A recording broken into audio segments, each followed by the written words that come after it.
My name is Brian. I'm going to be moderating this session. Hope that you've all had a great day of Sunstone so far.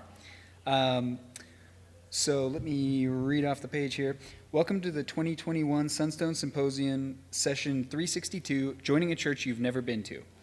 At Sunstone, we are making it a goal to build a community that allows many ways for people to express their faith. Our tagline is, there is more than one way to Mormon. We invite you to help us build a community where all paths are given space to be better understood. Please support us in our mission by making a donation and subscribing at sunstone.org. After the symposium, Sunstone staff will edit, polish, and re-upload all of this year's session videos to the Whova app. It'll take about 2 weeks for everything to be available, but once it is, every video will be available to watch and re-watch in the Whova app through the end of 2021. Please type any questions into the Whova app to be addressed during the Q&A, or if you're watching in person, we'll open the audience mic for questions at the end as time allows. Just a little bit about this presentation. In 2020, Evan Sharley began researching Community of Christ as a possible spiritual home after being a diasporic Mormon for years. The week he planned on attending a service, the pandemic shut everything down. That's a sign. That's a sign, wasn't it, Evan? Over the next year, he met people in Community of Christ, took communion with them, and eventually decided to officially join Community of Christ, all of which took place online without ever meeting someone from the Community of Christ in person. I'll just take a second and introduce you to our speaker. Evan Sharley has been a moderator of the Mormon subreddit for 3 years. He began life as ALDS, became an atheist, then Buddhist, and recently joined the Community of Christ. And now I will turn the time over to Evan for his presentation. Thanks.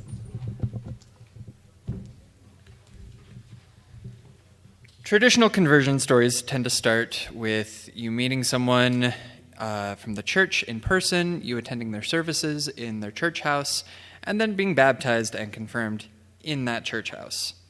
My conversion into Community of Christ is nothing like that. I joined without ever having met someone from it in person, still have never set foot into a Community of Christ building, and was confirmed a member of my church over Zoom. For those around me, this completely unique and non-conforming conversion story is perfectly Evan. Getting to a place where I converted to Community of Christ was quite a long, exhilarating, and often painful adventure, both for me personally and for Community of Christ institutionally. Today, I'd like to tell the story of how I joined a church that I've never been to.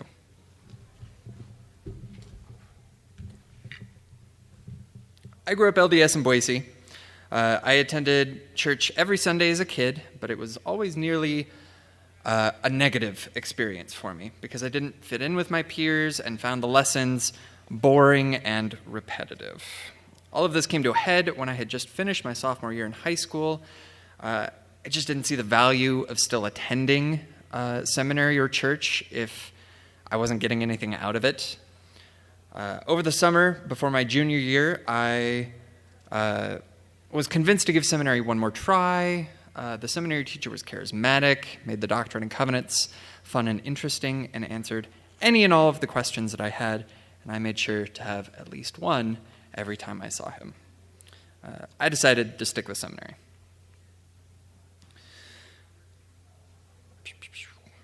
During this time, I was fascinated by the Kirtland Temple dedication. It seemed as if the veil was lifted for nearly everyone there. The distinction between heaven and earth was blurred. Angels were mingling with humanity, and I was amazed at how many people were able to experience this in the flesh. The experiences in Kirtland stuck with those who were in attendance for the rest of their lives. I decided that I wanted a similar angelic experience for myself, and I felt as if I read the D&C, I would get an angelic visitation. I diligently read all of it, but being a teenager, I didn't understand a lot of the historical context and nuances of what I was reading, and at best, my seminary teacher told me half the story. I neglected friendships in order to read the D&C. Every day for months, I would read it during lunch, free time in classes, and came straight home from school and read it until I fell asleep. When I finished it, I didn't receive that angelic visitation, which confused and frustrated me. I kept going to seminary and church, but admittedly with much less gusto. After high school, I had a bishop that made me jump through a ton of unnecessary hoops while I was getting ready for my mission, and after over 6 months of consistent effort, I was still nowhere near going out on my mission, so I did what every 18-year-old does, marry someone that I had known for 3 months. My ex-wife and I got married, and about a year and a half later, we started working towards going to the temple, and in 2014, it was finally time. I went to the temple completely blind and didn't know what to expect. I thought that the temple would essentially be meditation in white clothes in the celestial room as angels surrounded and mingled with you. I wanted it to be that angelic visitation experience that I had longed for as a teenager. The temple rituals were odd and left me feeling let down. It was far from the angelic experience that I wanted, and I distinctly remember telling my ex-wife that I felt like the church worked just fine without the temple rituals. After that, I moved to a new ward, which was full of very old people, and there was no one near my age, and I was 20 at the time. And after some self-righteous ecclesiastical leaders violated some boundaries that were laid down, a break from the church was in order. Starting in October 2014, I decided that instead of going to church on Sundays, I would do things that made me feel spiritually fulfilled at home. By December, I was talking about how the LDS Church wasn't fulfilling and was reconsidering its role in my life. My favorite topic in seminary had been early church history, and I decided I wanted to learn more about it. I started doing things like searches on Reddit and quickly found the ex-Mormon subreddit, and I was cautious because, after all, the apostates were known not to tell the truth. However, I saw posts from Mithrin and Curious Mormon and was blown away at how well-researched they were, and I decided to hang out more on the subreddit, but refrain from subscribing or commenting out of fear of getting caught. After months and months of being told to read the CES letter, I finally did on February 6th, 2015. I read it all in one sitting over 8 hours. I was shocked. There were so many things that I had only heard whispers of or never knew about. I knew horses weren't in America, so what were they doing in the Book of Mormon? Why did the nature of God change between the versions of the Book of Mormon? Why didn't church leaders discern that Mark Hoffman was lying? Why did Joseph Smith marry teenagers as young as 14? How did Joseph Smith not know that the Kinderhook plates were made to test his prophetic discernment, and he failed? And did South Park really depict a more accurate version of the translation of the Book of Mormon than I was ever taught growing up? My world fell apart.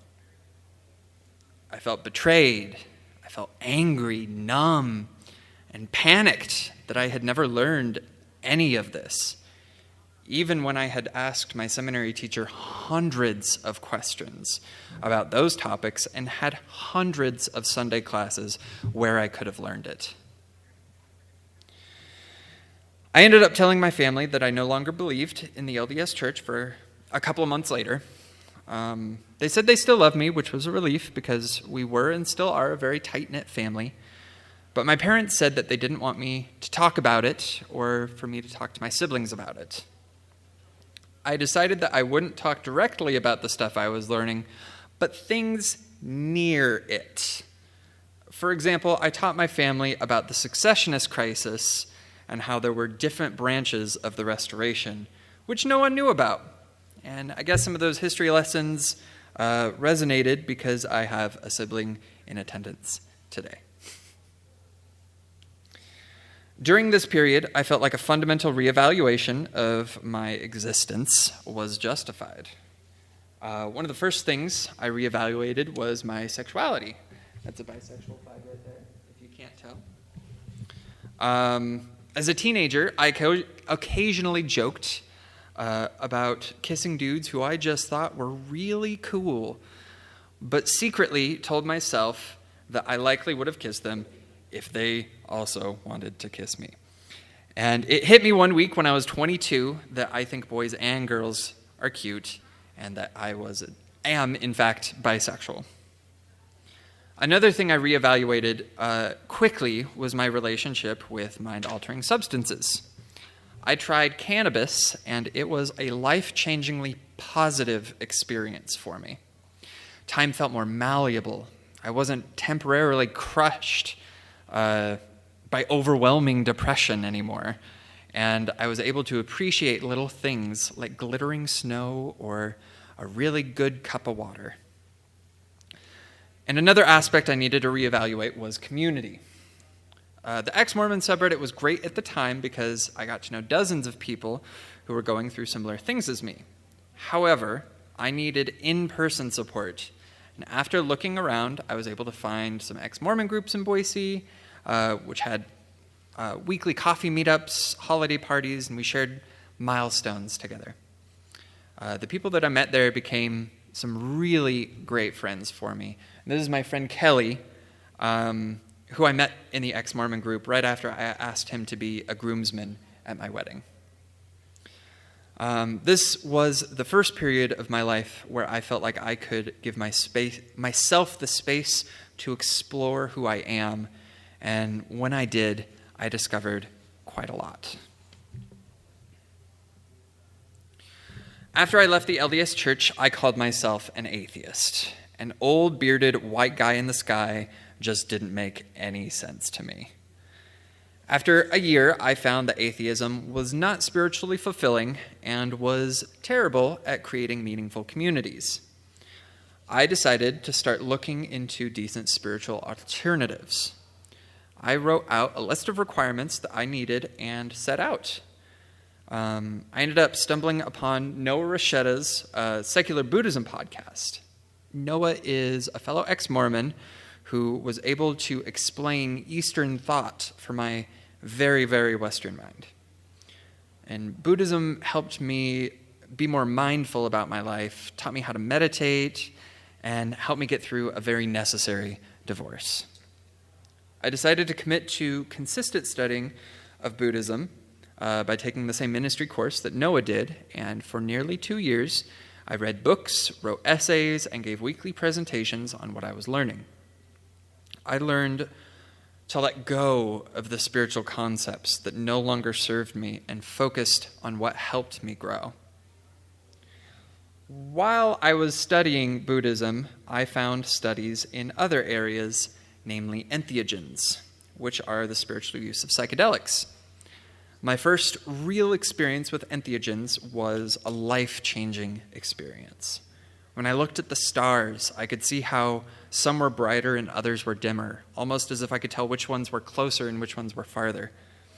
I saw a tree and the beauty of it as it fractaled out, and I saw myself and how my consciousness and my body aren't necessarily synonymous. I was able to close my eyes and envision planets and nebulas as if I was creating them. I felt like I found that angelic visitation-like experience I had longed for since I was a teenager. During this time of studying Buddhism, I also started dating a wonderful woman. She was sexy, adventurous. I got tongue-tied when I was with her, and I counted down the days till I could see her again. Her and I went to music festivals in the mountains and took psychedelics, and over the next couple years, her, nature, entheogens, they helped me to heal mentally, emotionally, and spiritually by helping me connect to the universe, the earth, my loved ones, and myself.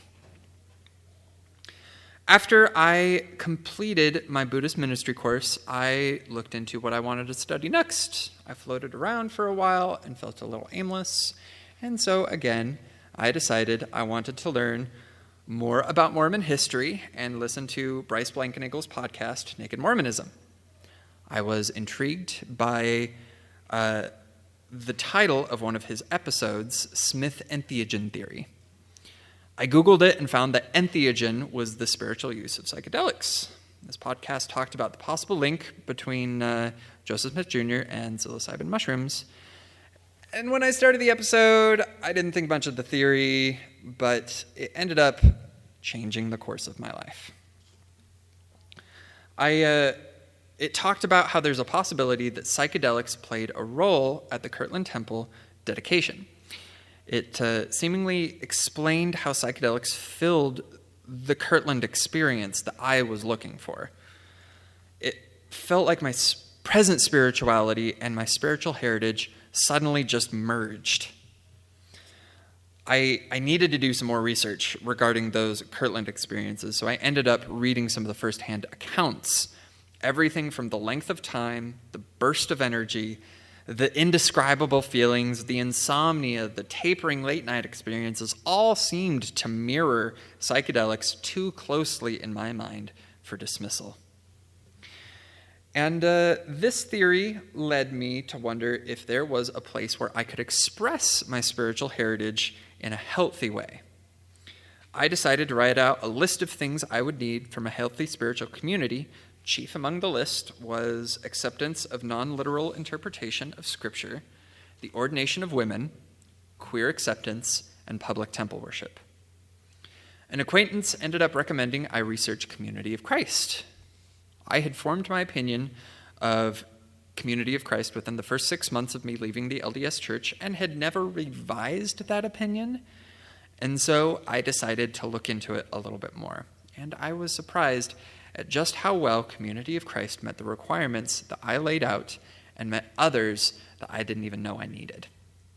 However, as I mentioned, the growth that Community of Christ had to do was just as intense as my personal growth, and just leaving it at, and they met my requirements, would rob the story of its richness, complexity, and depth. To truly understand my conversion, it is important to understand the history of the church that I felt comfortable converting to. Before I start talking about the history of Community of Christ, I would like to be explicit about something. I am not a historian. I am just some guy who was kind of interested in the history of my church, who intends to have John Hamer, who is an academically trained historian, call me this evening and say, hey, so you got this, and this wrong.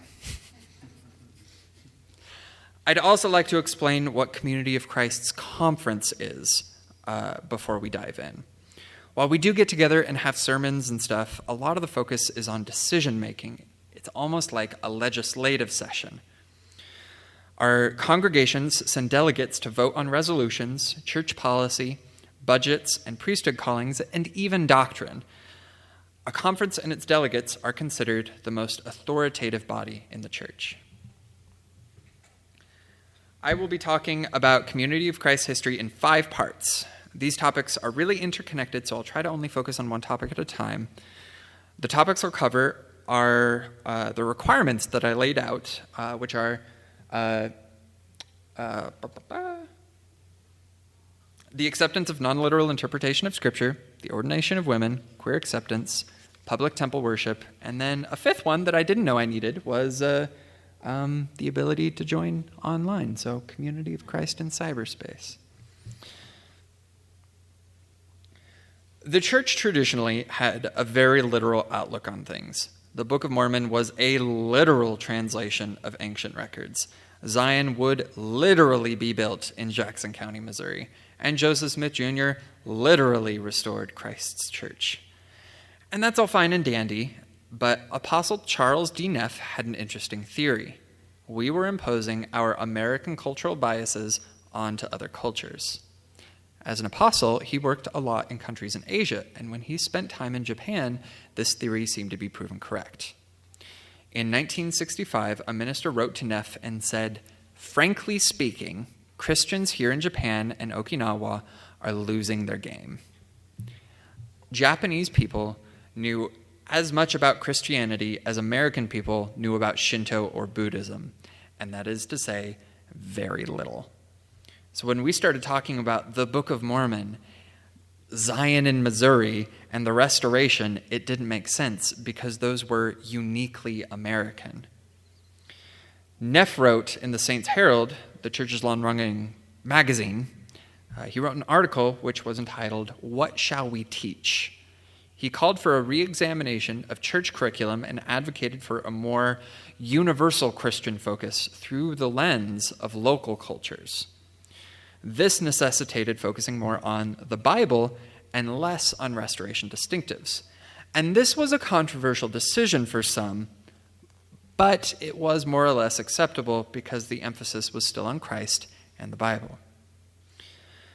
Neff would meet with members of their joint council, which is the First Presidency, the Quorum of the 12, and the presiding bishopric, and tell them how they were failing to communicate an effective message and that something needed to change. They agreed, but struggled to come up with a solution throughout the 1960s.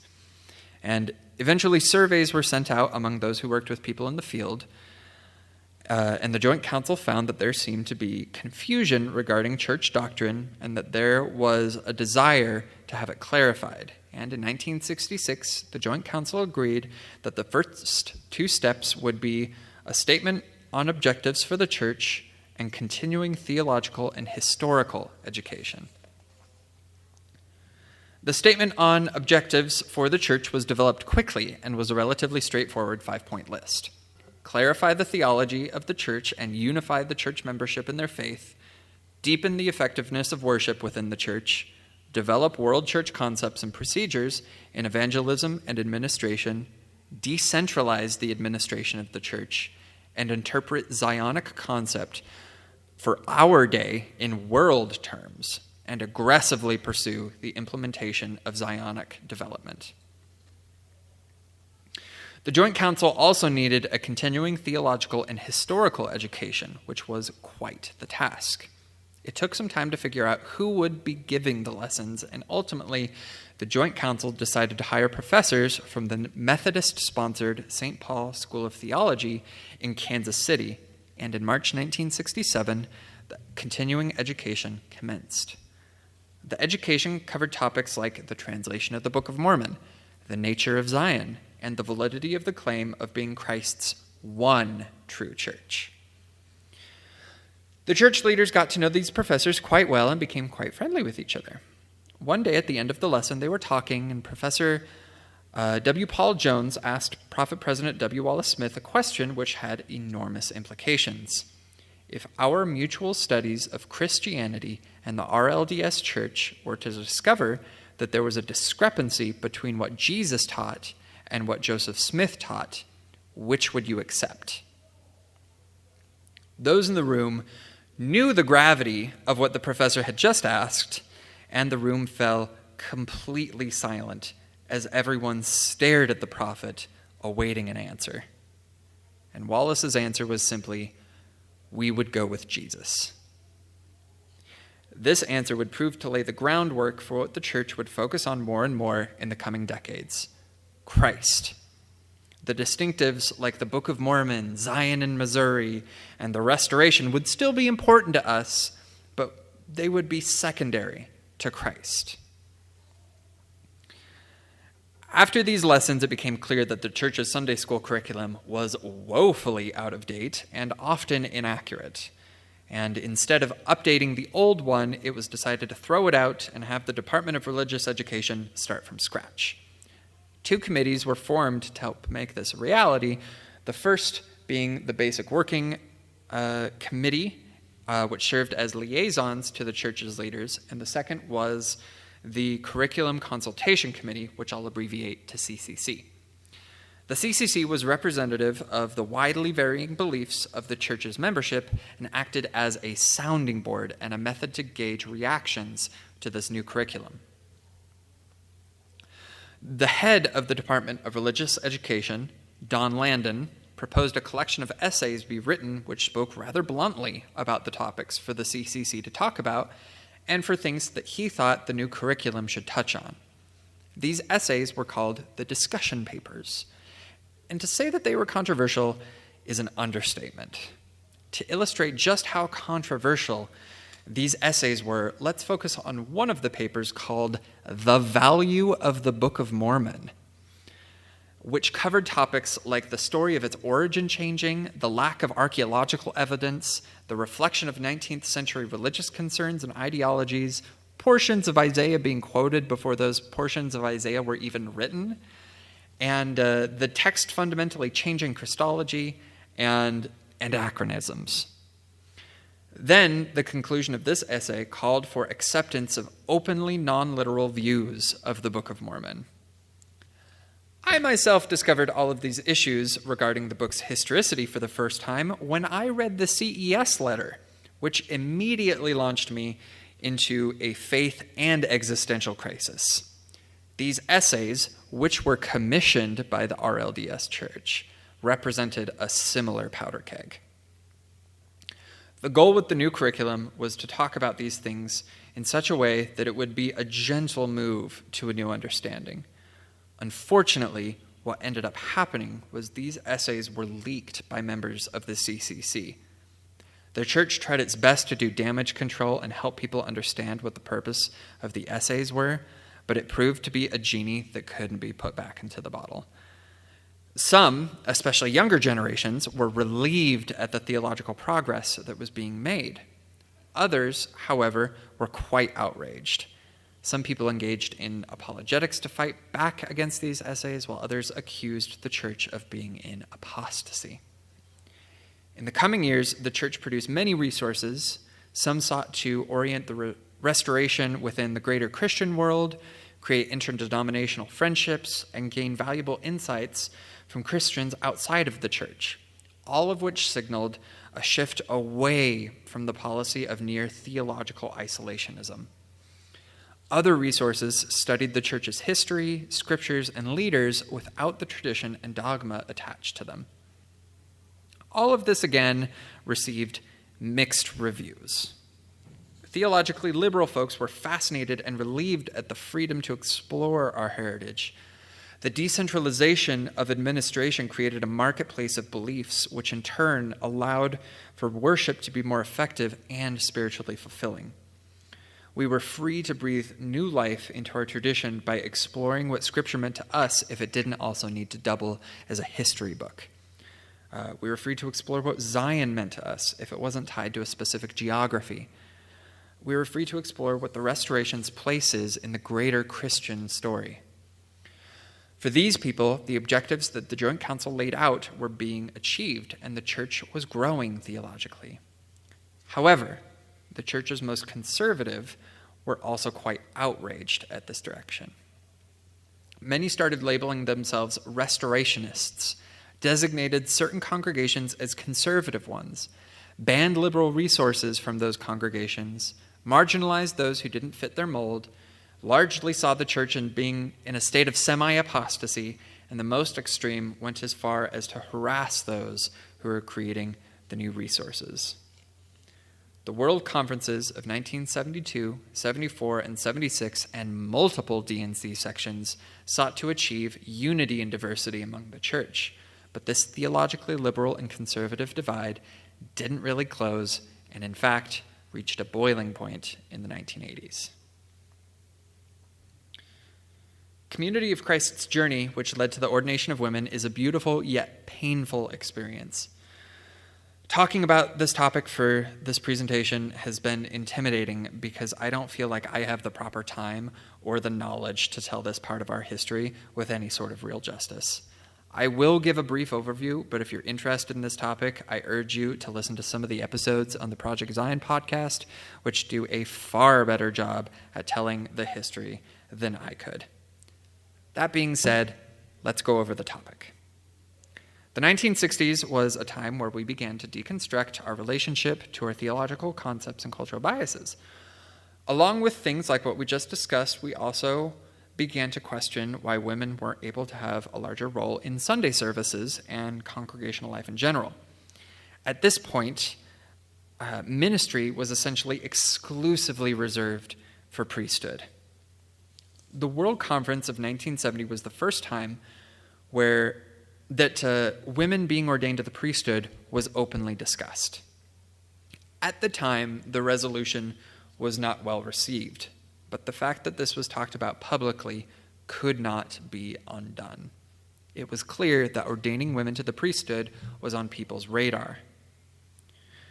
By 1971, the First Presidency appointed a committee to study women's issues, and the next year at World Conference, delegates affirmed the church's belief in the principle of women's equality and encouraged church administrators to appoint, hire, and nominate more women for positions not scripturally requiring priesthood. This also included widening our definition of what ministry was and who was able to do it. Marge Troe boiled down the revised definition of ministry to perceiving a need and responding to it. Favoring this wide definition of what ministry meant opened up possibilities for women to enhance worship services, Sunday school lessons, and financial planning. However, around the same time, people began to wonder why women couldn't have the priesthood to begin with. Many women felt that since they were already performing some of the duties of priesthood, they were already priesthood in all but title. As early as 1973, there were women who were being considered for ordination to the priesthood because local church leaders could not think of a scripturally valid reason for this priesthood ban. However, no women were ordained because this was a theological gray area and was new and unexplored territory. However, the March for Equality continued on.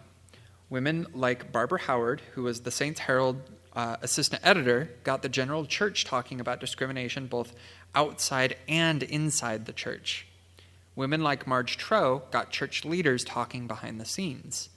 The topic of ordaining women permeated every level of the church and was talked about in leadership meetings, Sunday school classes, and at kitchen tables. It became clear that prophetic guidance would be needed to resolve this topic, and many people felt the call for ordination of women was impending, just mere moments away. People were optimistic about the World Conference in 1976, but at this conference, W. Wallace Smith said that he was not in favor of ordaining women. This was just one of the many setbacks that we experienced, and luckily, his comment was far from authoritative. The next prophet president was ordained in 1978. Wallace B. Smith, affectionately known as Wally B., was a bit of a shakeup in the institutional church because he was not part of the Joint Council beforehand. In preparation for his ordination, he poured himself into studies with theologians, historians, activists, and cultural exposure for years. Many feared that Wally would end up being rather theologically conservative like his father. However, through his studies, he found that he was a rather liberal theologian. One of the first things he did was create the Faith to Grow challenge. He wanted to see not only the institutional church spiritually mature and grow, but also individual members to likewise grow. Wally wanted to honor the church's heritage, but also move it into the future. But this was risky because the church was in a tense place. Moving too slowly risked stagnation, but going too fast risked creating schisms. It is tradition in Community of Christ for a document to be proposed for canonization to be introduced on a Tuesday and for the vote to happen on a Thursday. On April 3rd, 1984, what would become Doctrine and Covenants section 156 was introduced by Wally B., and finally, after more than 150 years, it clarified that women should have equal access to the priesthood. This document was immediately one of the most controversial things that the church had ever seen. There was initially a significant number of people who voted against it, voted to exclude certain verses or for it to be voted upon at the next conference. However, the document was ultimately voted upon by delegates and was canonized in its entirety by an overwhelming majority on April 5th, 1984. For some, this section represented full-blown apostasy. Conservatives often refused to recognize the priesthood authority of women and would often loudly and vocally protest when women were performing priesthood duties like blessing communion. Conservatives disliked D&C 156 so much that they tried to decanonize it for the next several conferences. The theological contention during this time became so polarized that it strained and often broke familial connections. As much as 1/3 of the church left between 1984 and 1990 after it became clear that women's ordination was here to stay. Many of those who left the church would go on to create schismatic churches. I have talked to many people who saw the canonization of Section 156 and everything that followed after. Everyone who was in the church at this time knows exactly where they were when they heard the news of the introduction and subsequent canonization of Section 156. Many people told me that they felt relief that women could be ordained because they felt as if the church had been urged to move this direction for decades. Others felt optimistic about the future of the church because it would open up new forms of worship and unity that weren't possible before. It was a cause for celebration for many, and nearly 40 years later, it is still a cause for celebration. People being queer is just as natural as having brown hair or big eyebrows, and our part in human history is valuable. However, I am not going to stand here today and pretend like Community of Christ has always recognized our value. It has had a history of straight-washing us, demonizing suspected queer folks, and acting as if we are something to be cured. In my eyes, these are very serious sins. However, I want to be afforded the opportunity to give up harmful ideologies and behaviors and grow and change for the better, and I need to give that to others, including institutional churches. In the mid-1950s, George Mesley had been serving as an apostle for nearly 20 years. In 1954, Mesley was accused of being queer and was pressured to resign as an apostle. It was tradition to honor outgoing apostles in the next D&C section, which would have been section 143, but Mesley received no such honors after he stepped down. After his days as an apostle were over, he continued to be stigmatized and silenced because of these accusations, despite being an active and beloved member of the church. The next time homosexuality was discussed by church leaders was in 1962, when we were revising our relationship with the concept of divorce and specified that homosexuality was a valid cause for it. Several months later, the Standing High Council suggested to the First Presidency that homosexuality in adulthood should be regarded as something to be cured, bar queer folks from priesthood, and be seen as a sin which could be grounds for excommunication, which put it right alongside adultery and child abuse. The First Presidency approved of this policy at the time and sent it out to the church. Some heterosexual allies were upset and asked, what if God calls a homosexual? Queer members of the church wrote anonymous articles to the church's magazine pleading for inclusion and understanding. However, at this point, the leadership's hearts were hardened and reaffirmed their homophobia by citing verses like Leviticus 18:22 and Romans 1:27. After this, the topic wasn't talked about much in public until the Stonewall Uprising in June 1969. These are the protests where queer folks who had been systemically marginalized and often criminalized stood up for our right to exist. Pride Month and Pride Marches are a tradition which started from this uprising, and we queers have made great strides in society since we stood up and demanded our rights. These events reignited the topic in Community of Christ as well. Into the 1970s, as we've talked about, represented a shift in our collective understanding, and even those who had helped design the homophobic policies began to question their validity. In 1978, Prophet Wally B. commissioned a committee to study human sexuality, and they were later expanded into a task force, and this task force organized a subcommittee which focused on queer topics in 1981. It called for queer acceptance, the possibility for queer ordination to the priesthood, and the church to be queer civil rights advocates. And this was the first time that we saw institutional advocacy for queers in Community of Christ. Others in the church weren't as thrilled with the progress. They said that queer folks could be ordained only if they remained celibate, and made distinctions between homosexual inclinations and behaviors, the latter of which being considered unacceptable, while the former an unfortunate reality. This became the church's official policy in 1982. The work didn't stop there, though.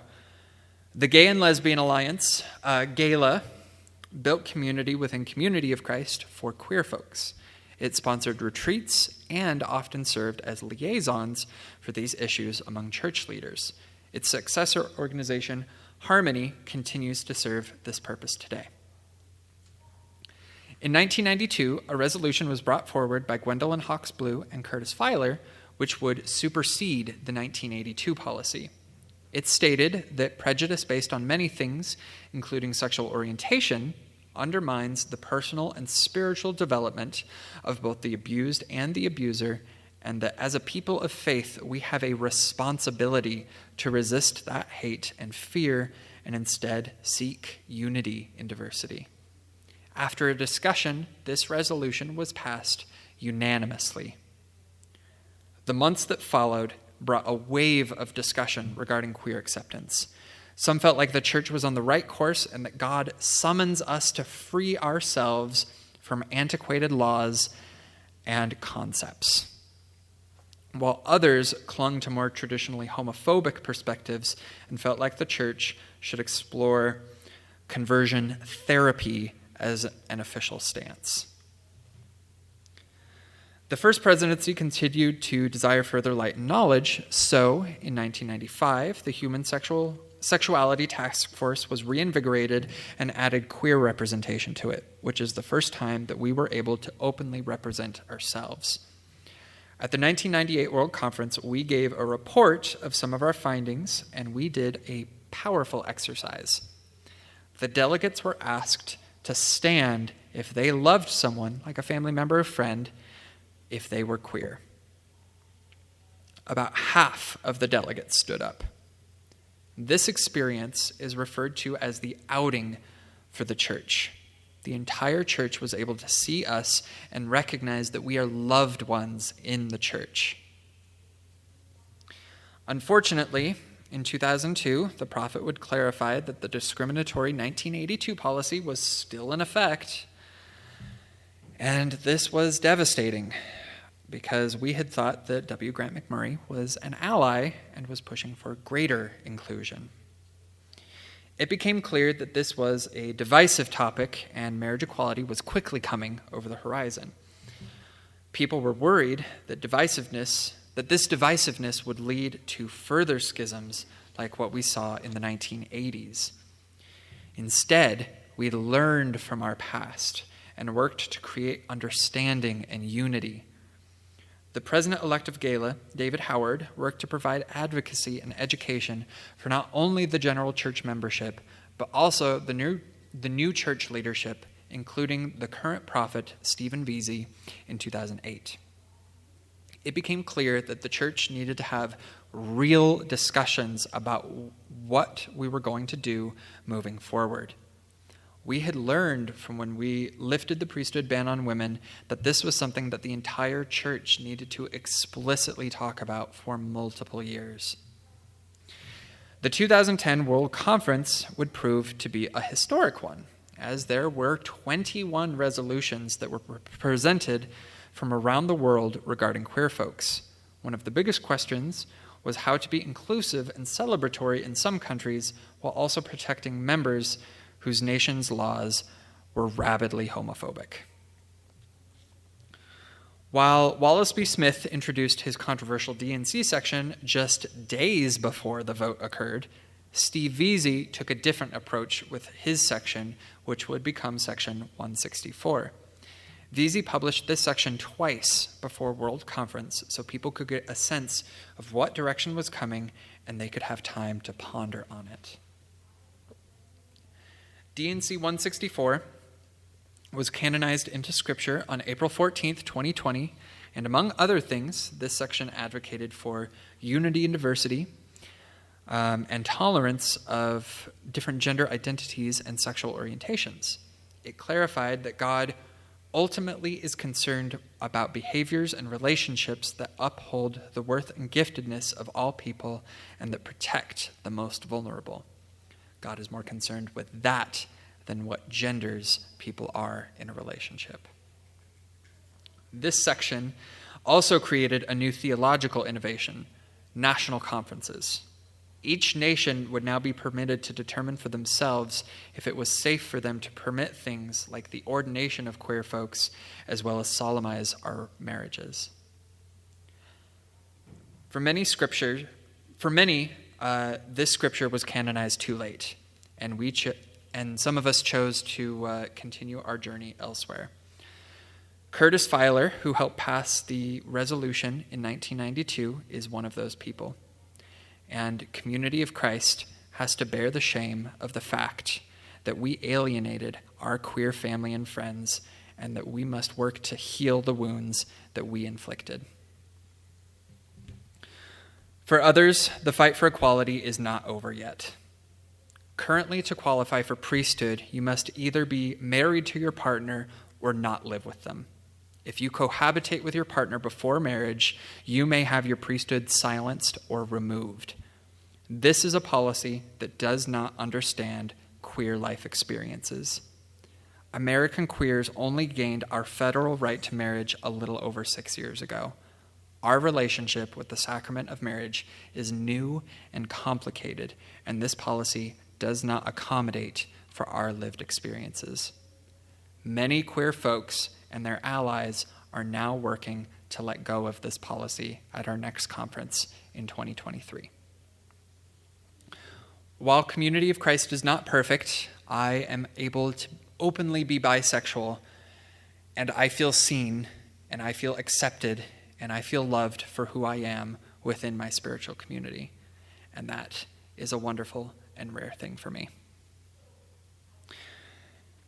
So as we all know, we dedicated the Kirtland Temple on March 27th, 1836, sang the Spirit of God, listened to sermons, and a ton of people had visions. That's chiefly what the first floor of the temple was for. The second floor was for training the church's priesthood in what was called the School of the Prophets. And the third floor was used for schooling, but mostly for administrative office space for the church.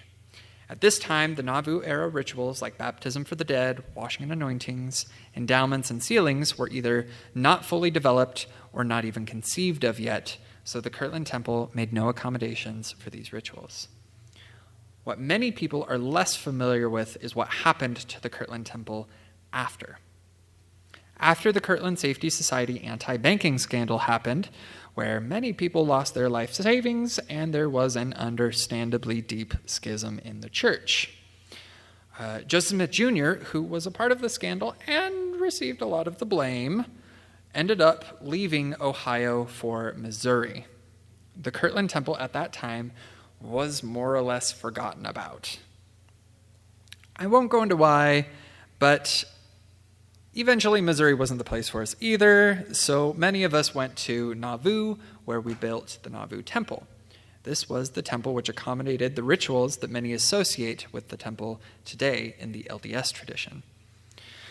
The Nauvoo Temple was completed and used for a couple years after Joseph Smith Jr. died, but it was abandoned, sold, destroyed, and demolished after Brigham Young and his followers went west.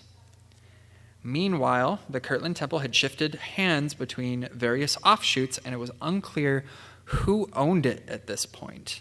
But eventually, Community of Christ was able to gain possession of it, and it was regularly used for Sunday services until the 1950s, and every year since then it has housed 50 to 60 worship services, classes, retreats, and special events like Sunstone every year.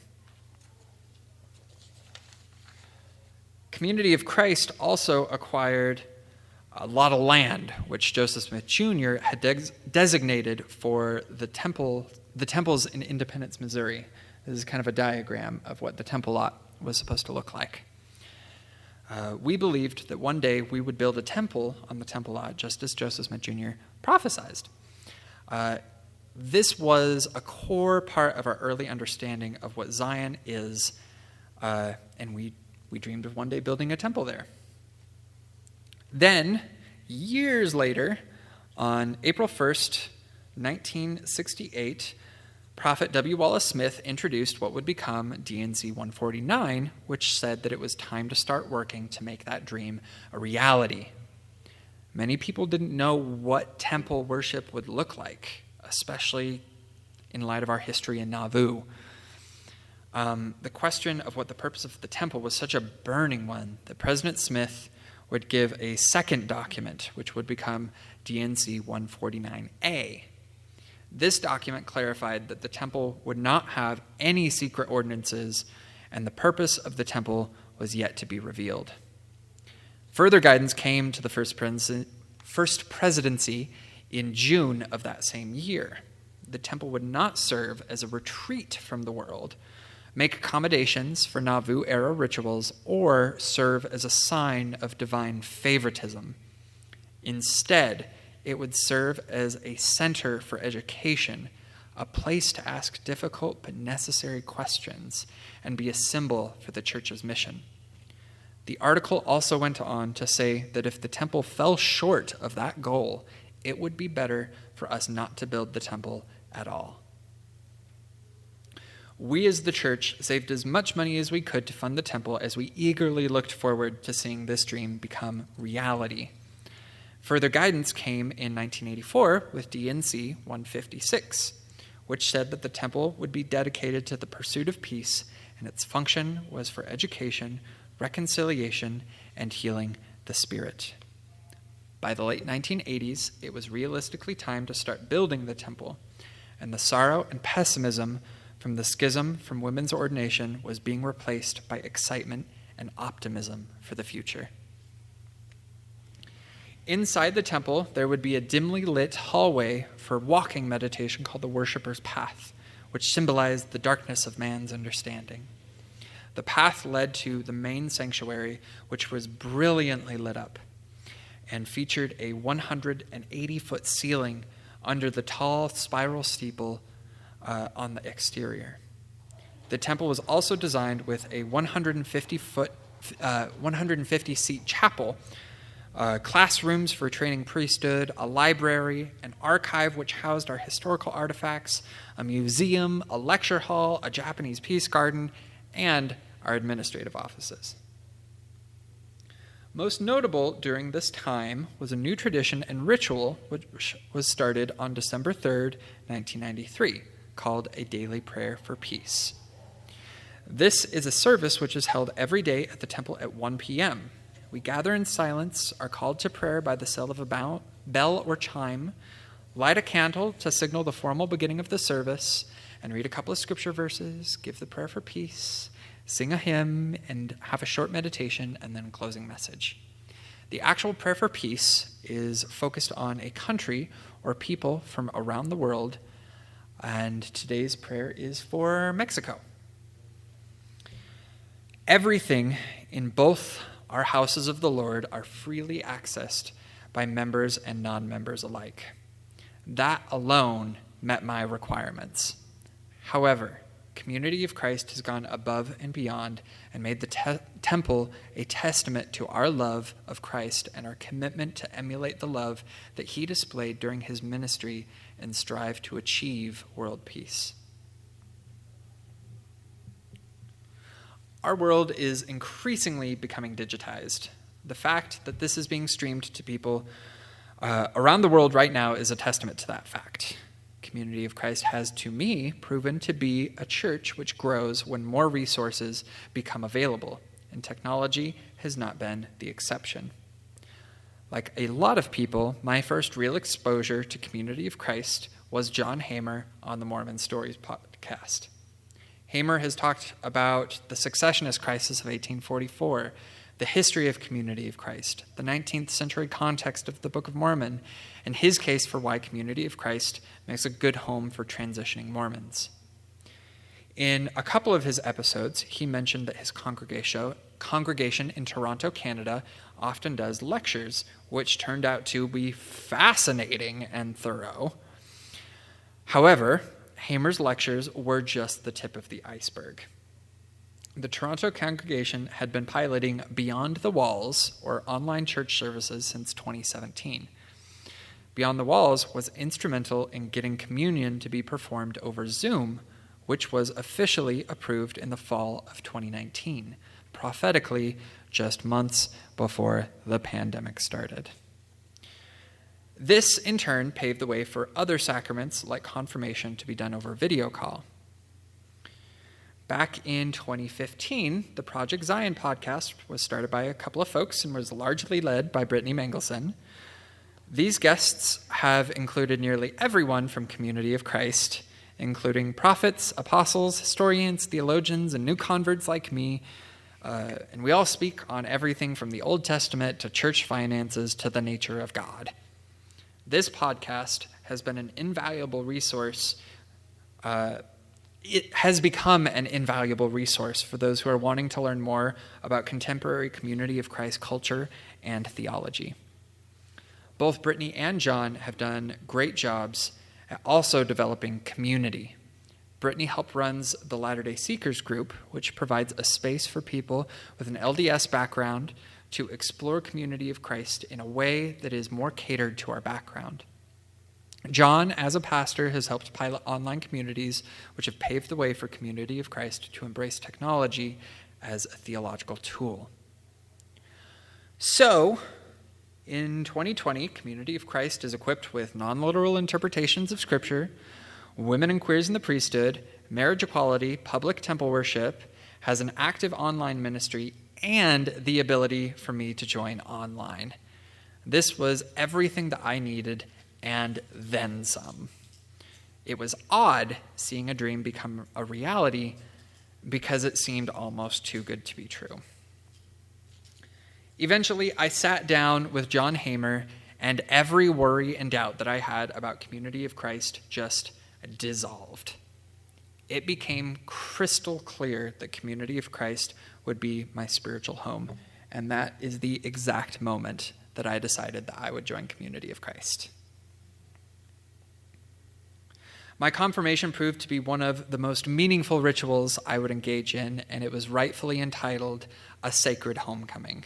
It took place on February 6th, 2021, which was the 6th anniversary of me leaving my first spiritual home. Several of the graphics I created were featured.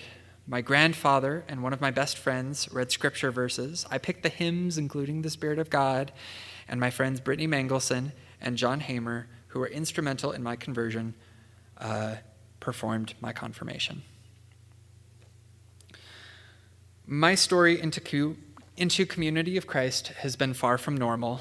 In fact, I feel like I'm doing it backwards in some regards. I joined, and then I met people in my church, and I have still yet to attend an in-person worship service. I am like the Benjamin Button of Community of Christ. While it is completely unprecedented, it is perfectly Evan. I feel valued, I feel loved, and I feel at home. I feel optimistic about my spiritual future and my spiritual community's future. I feel like I am a perfect match for it, and it is a perfect match for me. Thank you.